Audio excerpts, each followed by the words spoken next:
Hi, everyone, and welcome. This is K Star, and today's chat, we're going to get into how you can advocate for your health.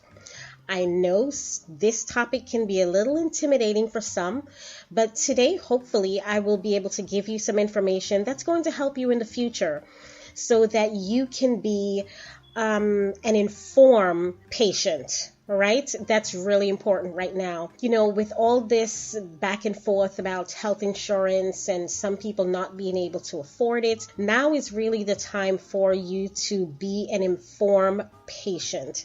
You need to have your ducks in a row because you don't want anything to fall by the wayside. So what is an advocate? An advocate is basically someone who represents the patient and they have their best interest at heart. Who would have your best interest at heart more than you, right? Am I right? So I am an advocate for myself. So I'm going to go into a little backstory on me just to give you some context and just to go over what I've learned over the years and a few tips that I think can help you along the way. Now, so on June 10th, 2010, I was making a bottle. This was about 7:30 in the morning, 7:30, 8 o'clock in the morning. My friends and I, we had a party the Sunday night. And so I came in late, picked up the baby from the sitter early in the morning and got some sleep. So I got up and I was making her a bottle. And as I was at the sink, my left arm just kind of fell to the side and I got this shot of pain down my arm. And I mean, for me, it's like, what is this? And before I realized it, I couldn't move my arm. That pain was excruciating. So I didn't panic.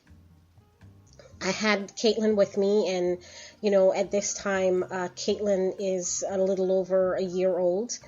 And so for me, I didn't want to scare her.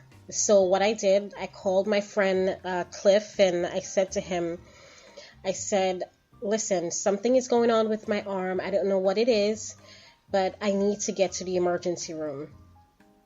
And at the time, him and his wife, they were on the road. So with one arm, I don't know how I did it, but moms, you know how we do. We do what we have to. With one arm, I was able to get Caitlin dressed, got myself dressed, fed her bottle, still not panicking. And in the meantime, my arm is turning blue. So at the time, I didn't want to waste time. I called my friend back and I'm like, where are you? He said, I'm still in the Bronx. I'm headed up. I'm, going as fast as I can.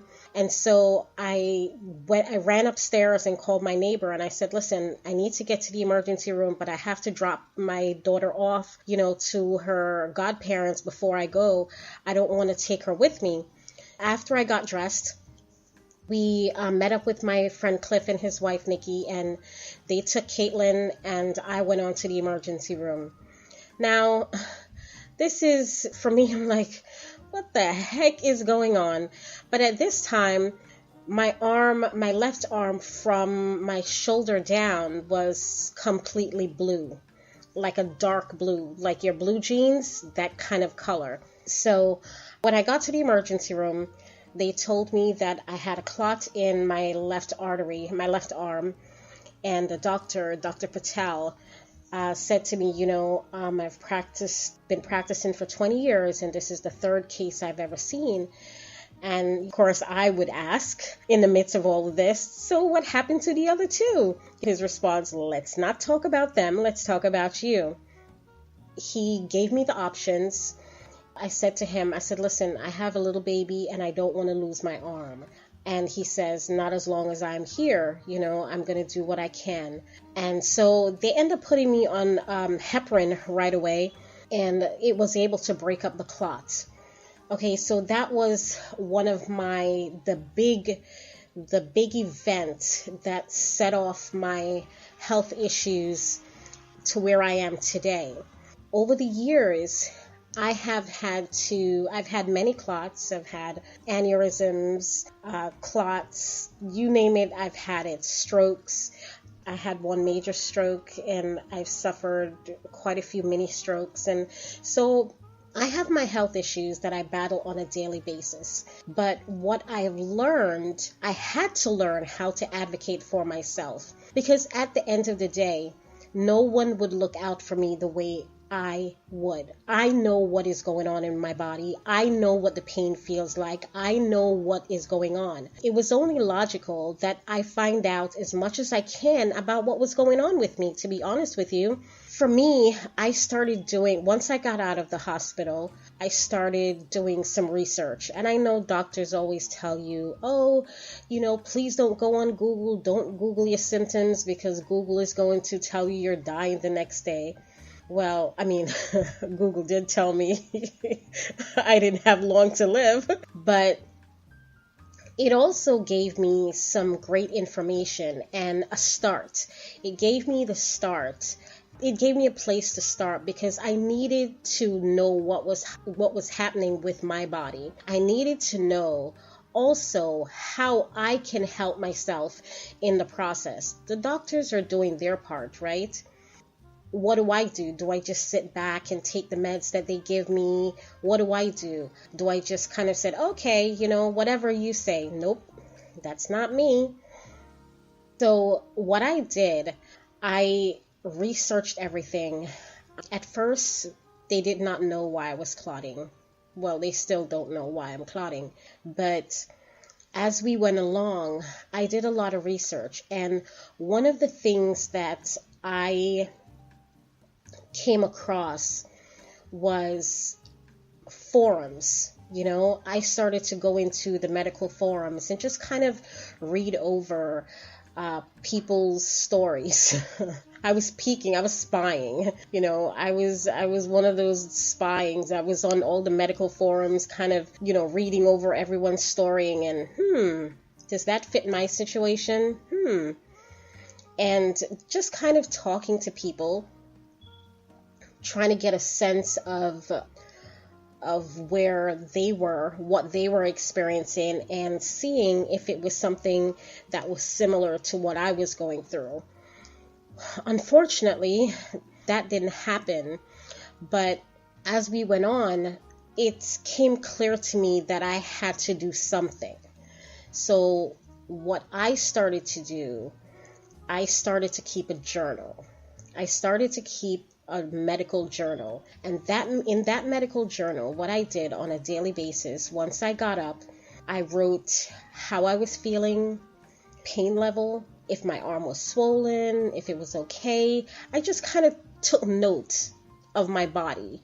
I looked in the mirror, and I did this on a regular basis, sometimes not every day because there were days I just couldn't be bothered. I was exhausted just from everything back and forth at the doctor. But in doing that journal, I learned a lot about myself and my body. I can't tell you how important it is for you to get to know yourself. That's really important because if you don't know your body, you can't really help the doctor in figuring out what's wrong with you. And if it's something that's really simple and you go to the doctor, then it's a different story. But if you have a chronic illness, then you have to learn, you have to research, you have to talk, there are things that you need to do as the patient to help the doctors in giving a proper diagnosis, to putting you on the proper medication, because that's really important to you getting well, you healing, right? And at this point, you don't want there to be any kind of mistakes. And as we know, malpractice, wow. So doctors are not gods. They make mistakes just like everyone else. But what you have to understand is that the doctors will protect themselves and their practice at all costs. So it is up to you to be aware of everything that is going on with your health care, with your medication, with your body, with the test, all of it. You have to be involved in all of it, right? That's really important. Now, I've told you my story and some of the things that I've learned. I mean, to be honest with you, the list, I can go on and on about all the things that I've learned, but what I really want to do today is tell you how you can advocate for yourself, what you can do. And these information that I'm giving you are things that I've learned along the way. Again, it's when I was pregnant with my daughter, I was in congestive heart failure. That was the beginning of all the illness. And the next big episode was the clot in my arm, which kind of set everything into motion. So the information that I'm giving you, it's not from me reading up and just researching information for you. It comes from my experience. I go to the doctor. Sometimes it's 3 times a month. Sometimes it's once a month. Sometimes it's more. I have a nurse that comes to my home to do a check on me. I follow with 7 different specialists. I kind of know what I'm talking about when it comes to these doctors. Last year, my primary care, she says, if you weren't sick, I would so recommend you for medical school. I was like, really? She says, I've never had a more informed patient. I have never had a patient like you. And so, it was a compliment. And I'm really proud of that because it took a lot of work. And it does take a lot of work for you to keep up with all of it. The information that I'm going to give you today are things that I've learned along the way. And I hope that this will help you along the way. For those that have the average illness, you get the flu or something simple, nothing major, or even if it's, you have to have surgery, this will also apply to you. But this is mainly for those that are seeing doctors on a regular basis. And I just want to arm you with the proper information that you can take control of your health care in the right way. Once you get to the ER or the hospital, right? They're poking, they're prodding. I mean, that stuff can be really, really stressful. Undergoing tests and waiting in the emergency room, whether it's stressful and it can take a toll on your body. So you also want to be in the right frame of mind. Not that, I don't know, it's a little hard because once you're in the emergency room, it gets frustrating because the doctors take so long, and it depends on where you are.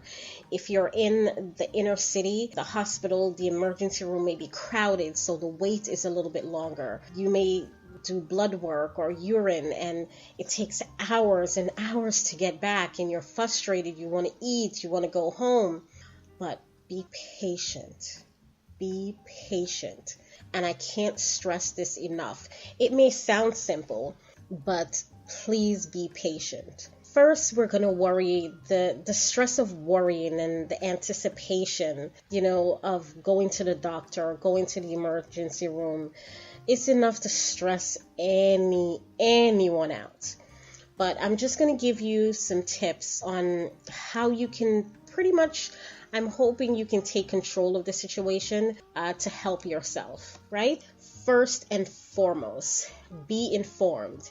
If you were diagnosed with a chronic illness or with an illness, if you're already diagnosed, know your illness. Get to know your illness.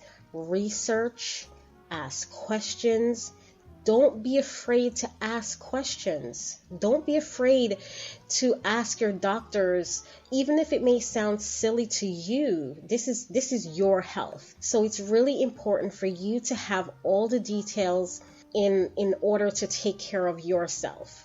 And so you can help the doctor. So don't be afraid to ask the doctors questions about your illness. Maybe you saw something online, even though they're going to say, don't research. Maybe you saw something online, or maybe you know someone that went through the same thing and they told you something and you just want to find out from your doctor.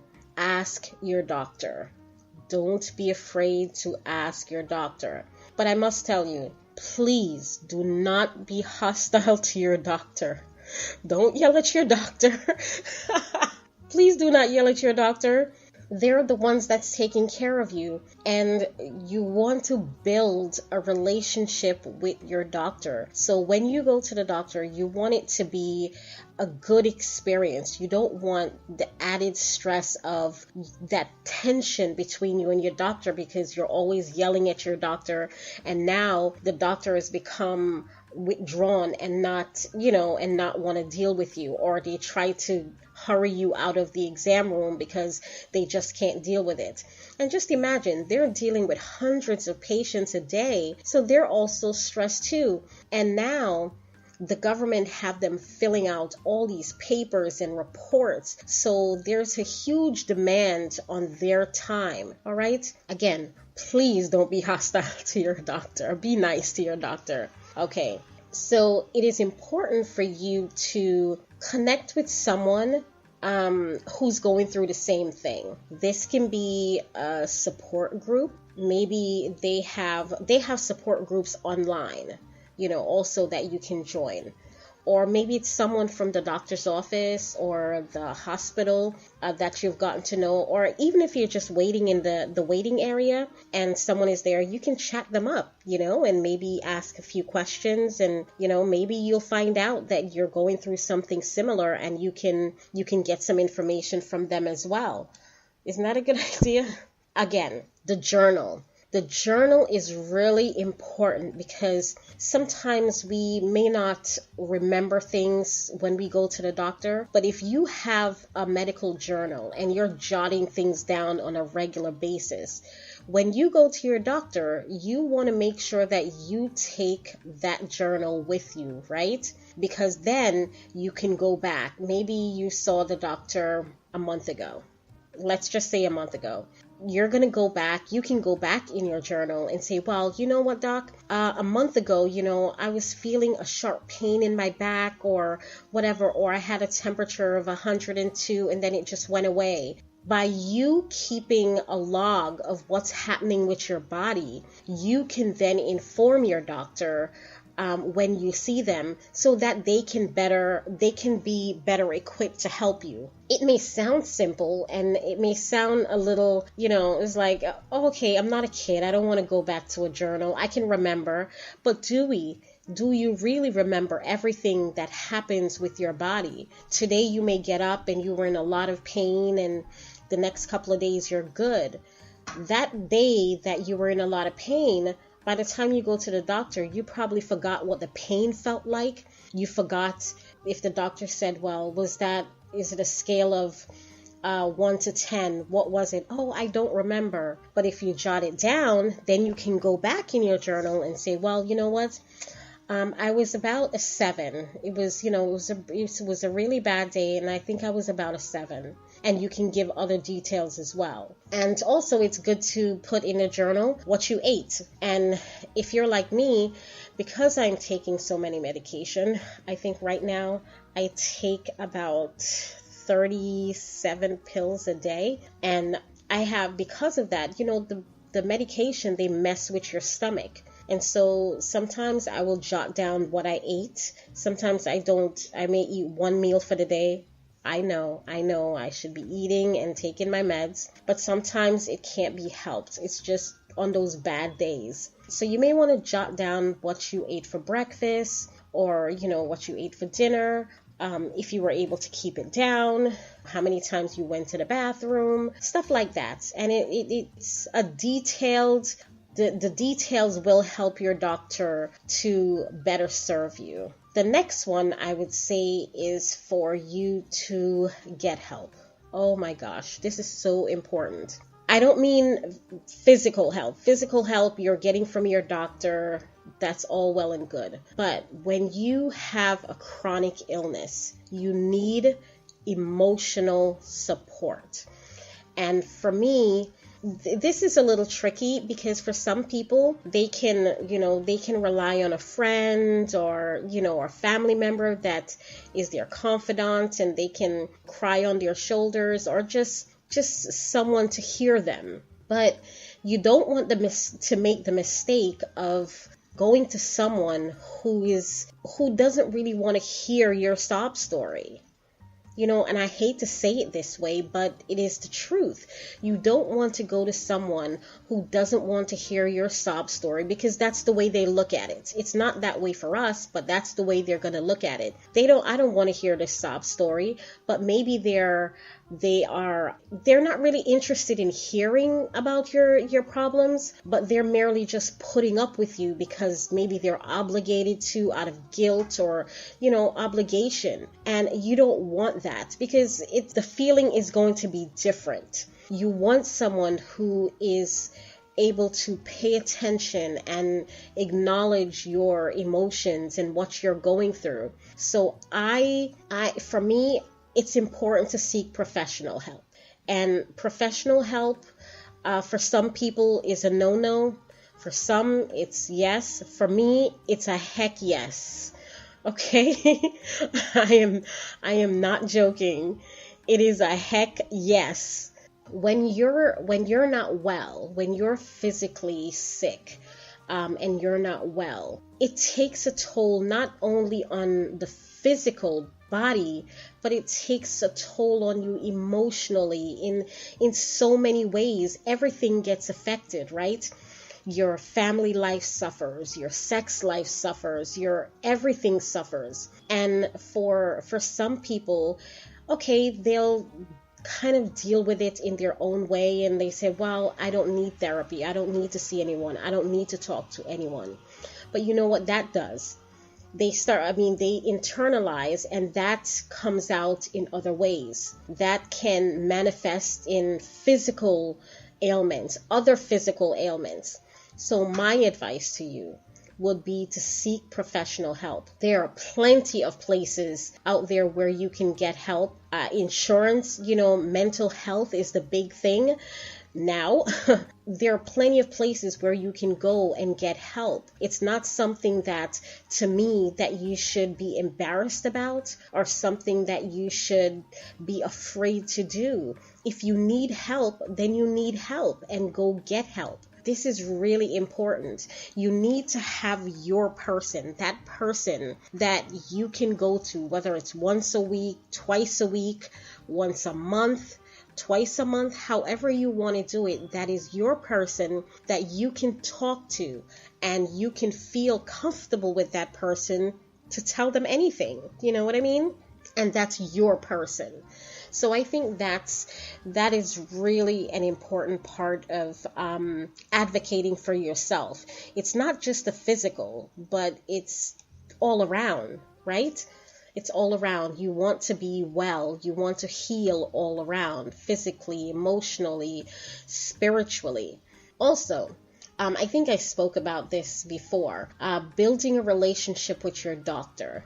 Building a relationship with your doctor is critical in your ongoing care. You want to go to, I have an amazing doctor. I'm just going to say that. She is amazing. Dr. Schler, she is the best doctor I could have asked for, and I thank God for her every day. But you want to build that relationship that when you go to see your doctor, that you're comfortable talking with your doctor about what's going on with your body. And if you go to a clinic, then I would also advise you to get to know the staff, the nurses, the attendants, the receptionist at the desk, because they can also help you to navigate the system. And it's always nice to have a good relationship, because if anything happens, they're there to help you. And that's your all-around self-care. Getting to know these people, having a good relationship with them will help with your ongoing care.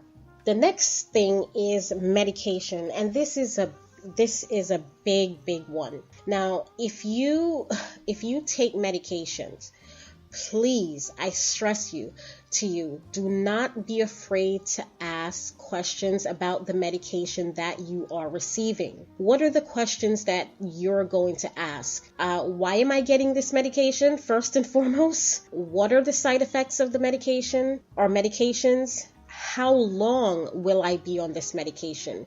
You want to know from your doctor how long they're going to have you on this medication, because sometimes you go to the doctor and it's at the end of the session that they said, oh, well, I sent a prescription to your pharmacy. Okay, for what? You just sent a prescription to my pharmacy. Okay, what's the medication? What are the side effects? How long am I going to be on this medication? Is this short term? Is this a long-term medication? Will I be on this for the rest of my life? Those are some of the questions. And another one is, is there any precautions that I should be taking while I'm on this medication? There's some medication that, like the cholesterol medication, the statin drugs, you don't want to take them with grapefruit juice or eat grapefruit. They interact with those things. There's interaction with those medications. So you want to know from your doctor or the pharmacist if there are any precautions that you need to take. You need to know these things. Don't just say, oh, okay, I'll take it, or okay. No, you want to know information. And also, one of the big thing that a lot of people don't do, they don't ask, why am I getting this medication? Is this something that I really need? If it is not something that you truly need to be on, then why am I being put on this medication?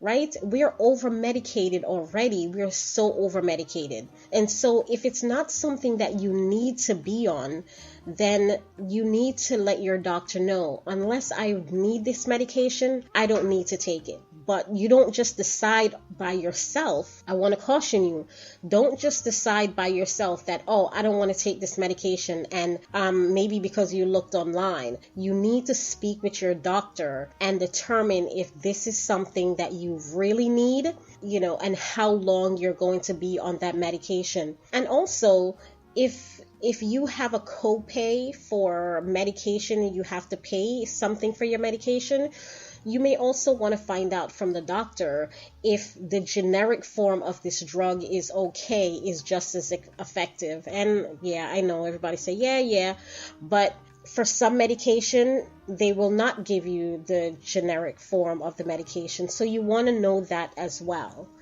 I know I'm overloading you. I'm so sorry. I don't mean to overload you at all. Trust and believe, I really don't. But I just want to make sure that you're armed with the information that you need to help yourself. Because if you're not well, how are you going to take care of your family, your children? How are you, you may have to go to work. You have to live. And one of the things that I'm really big on is maintaining normalcy. When we have a chronic illness, people tend to kind of fall in the rut, right? Get in that rut, and it's really hard to get back out once you get in there.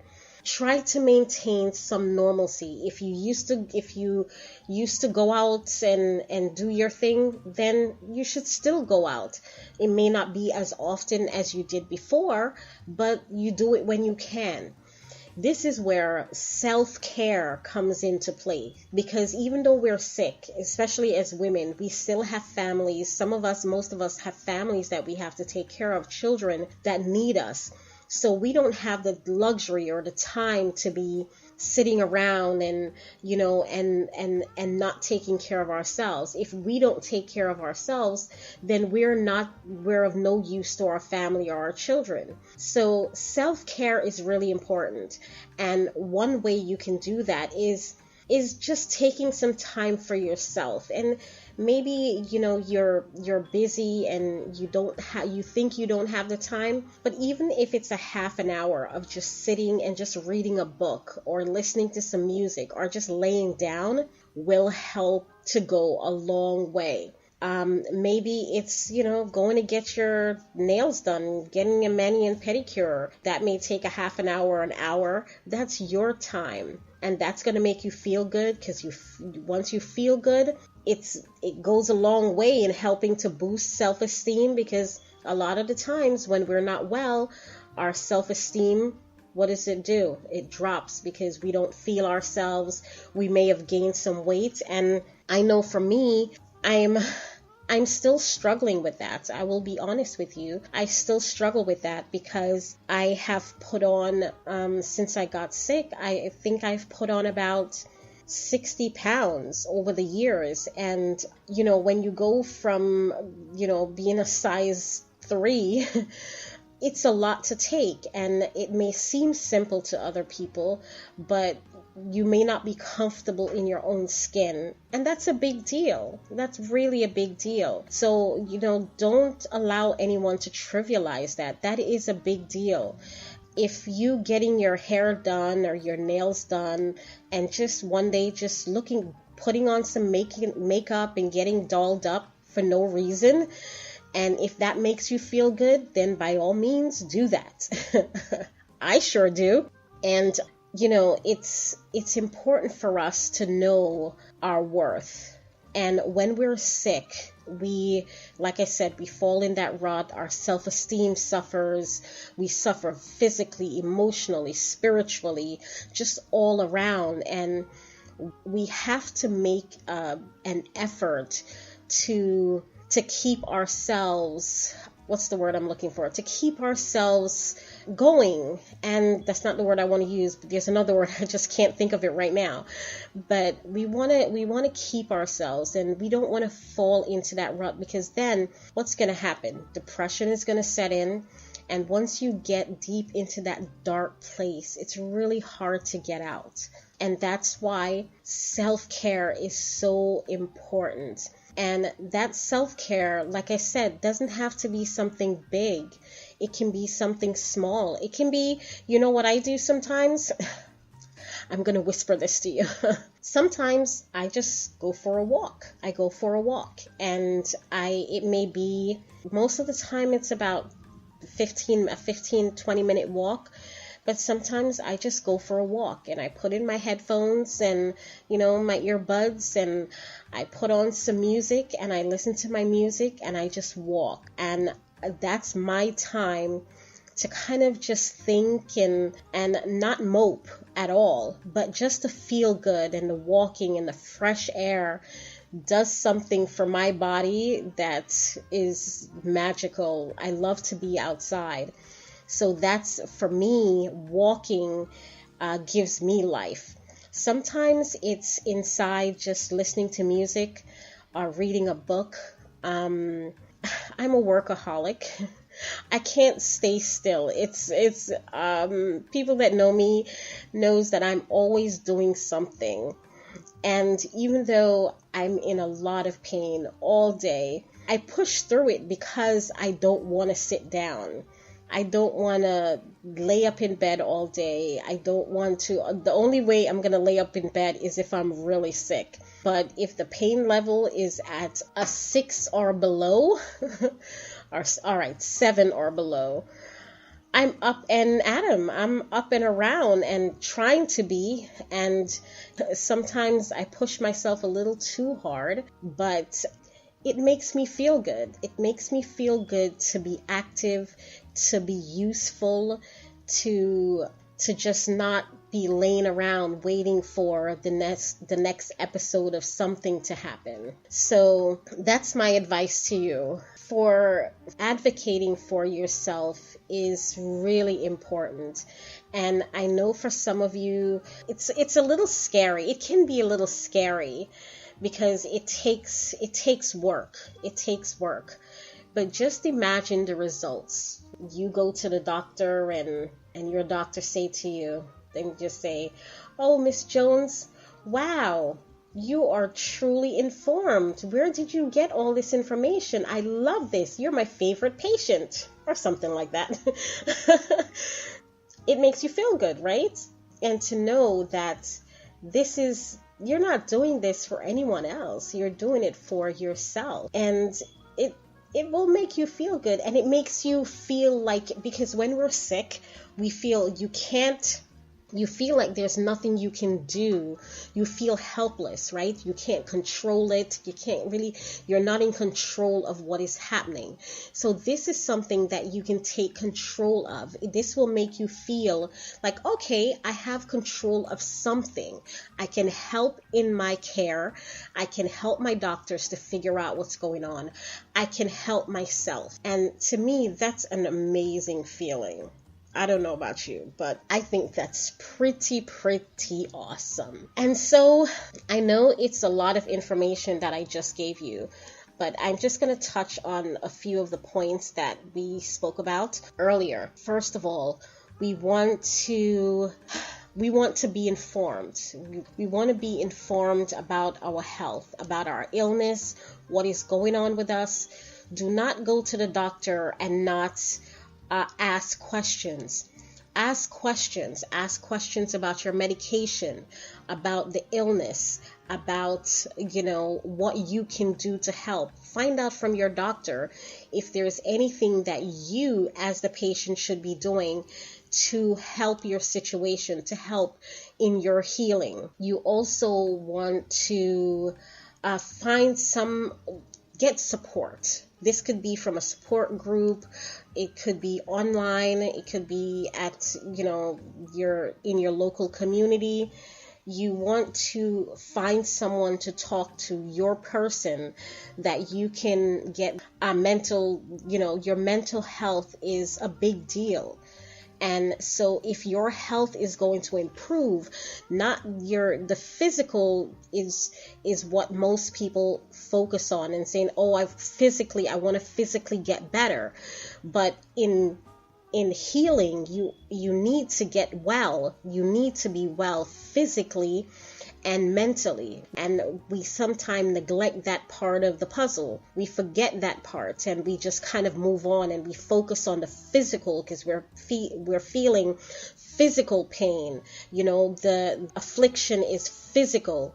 And so we overlook our mental stability, the emotional, the spiritual. We forget about that. And so those things are important. If you're someone that goes to church, that used to go to church before you get sick, then you should continue to go to church.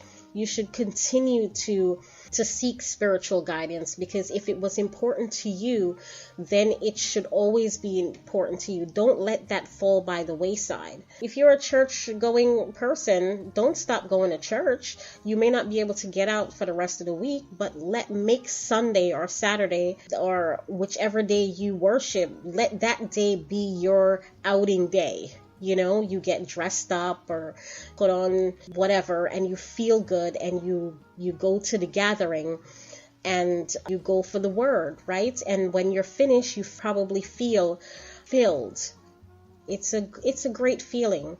So we have to find different ways. For some people, it may not be church. For some people, it may be with family or friends. For some people, it's different things. So find your comfort zone, what makes you happy and whole. And hopefully it's not something that's going to further complicate your life, but it's something that will enhance your life. And again, build a relationship with your doctor. Find out about your medications. Those are things that's going to help you in the long run. Another thing that you want to do is to get a second opinion. It's okay. And listen, you will not offend your doctor if you say, listen, I need to get a second opinion. Because if you get a diagnosis, you want to be sure that there are no mistakes, there are no questions. So get a second opinion and a third opinion if you need it. If whatever you need to get you to the point of you're okay with it and you're okay with this decision and this diagnosis. If it means that you see 4 different doctors, then you see 4 different doctors. So that's also an important part of advocating for yourself. One doctor may think it's one thing and another doctor may think it's something else. So always get a second opinion when it comes to any kind of major diagnosis. I always recommend that. I have gotten second, third, fourth, fifth. Also, ask your doctor to clarify things if you don't understand. Don't walk away from your appointment not knowing or confused or not understanding what just took place. If the doctor says something that you don't understand, say, excuse me, listen, can you repeat that again? Can you go over that another time for me because I didn't understand what you said? And they'll be glad to go over it. If they're not, that's just too bad. But you need to leave your doctor's office feeling satisfied with the information that you just received and that you understand what's going on. Another thing is, sometimes our doctors will order tests and the insurance company, of course, is going to refuse. They won't approve it.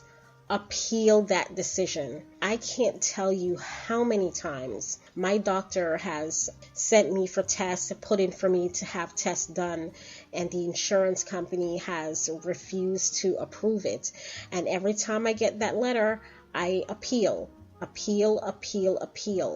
and see what happens.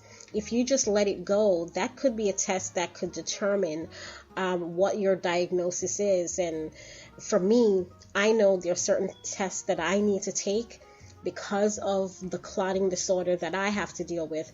There are certain tests that I have to take in order to get a diagnosis if I go to the emergency room. So I always appeal. And, the insurance company are always thinking about their pockets, right? So that's their job. Our job is to advocate for ourselves.